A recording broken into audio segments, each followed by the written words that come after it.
have an original GM two-piece 1350 series shaft for a 1953 GM 3800 series panel. So I believe that's a 3/4 ton or a 1-ton-ish truck, and probably not in the Suburban category, although they made Suburbans back then. Very likely the same body style, but panel, so it has no windows, I guess. Not seen the truck. But so my customer Paul, he's swapped out the original 6-cylinder for a 70s 292 6-cylinder, and they're automatic. So that's kind of a cool GM 6-cylinder to GM 6-cylinder, and the 292 is a cool engine. That's just one that doesn't get a lot of love nowadays with big mega horsepower everything, but he wants to have a nice back road cruiser, and I guess this truck's pretty clean and straight. Evidenced by the drive shaft, it is. This drive shaft had just the old truck constantly leaking patina of goo, literally from one end to the other, of dust and oil, just literally caked on. The cavity, you know, like it's formed by the yokes on that yoke and that yoke, not so much the back yoke. It was just about filled full of like solidified grease and goo. What was laying underneath it was perfect. I mean, look at it. It's practically new looking.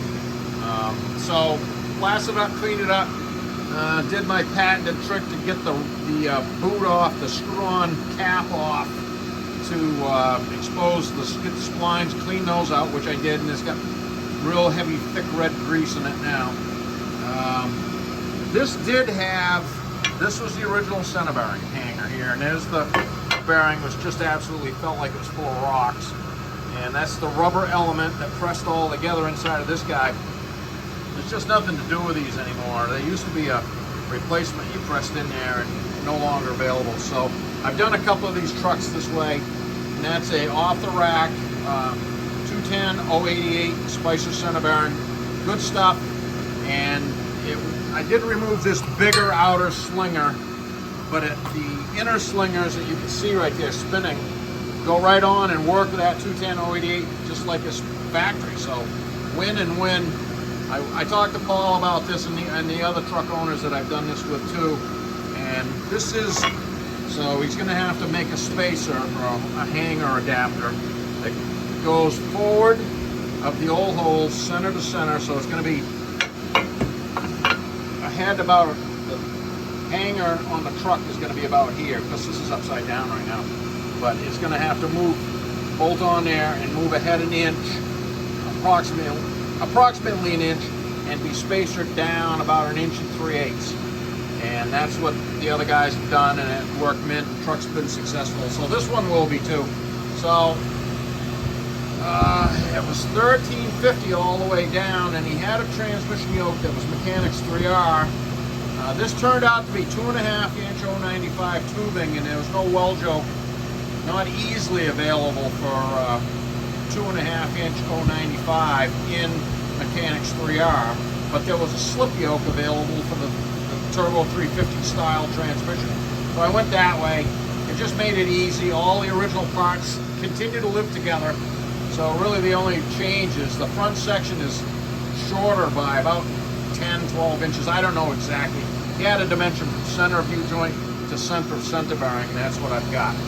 It's 16 7/8-ish to the center of these old holes, because that's all been relocated, but it's going to be correct.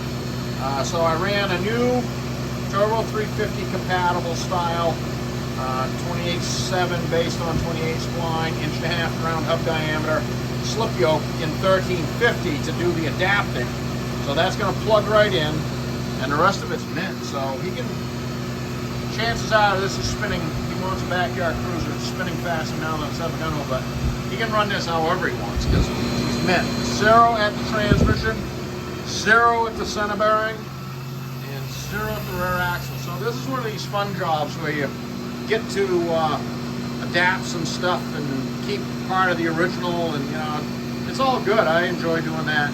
I enjoy them all, but these jobs are rewarding because it just tries to keep the truck, with all the stuff that it had to begin with, and then, that's all good too.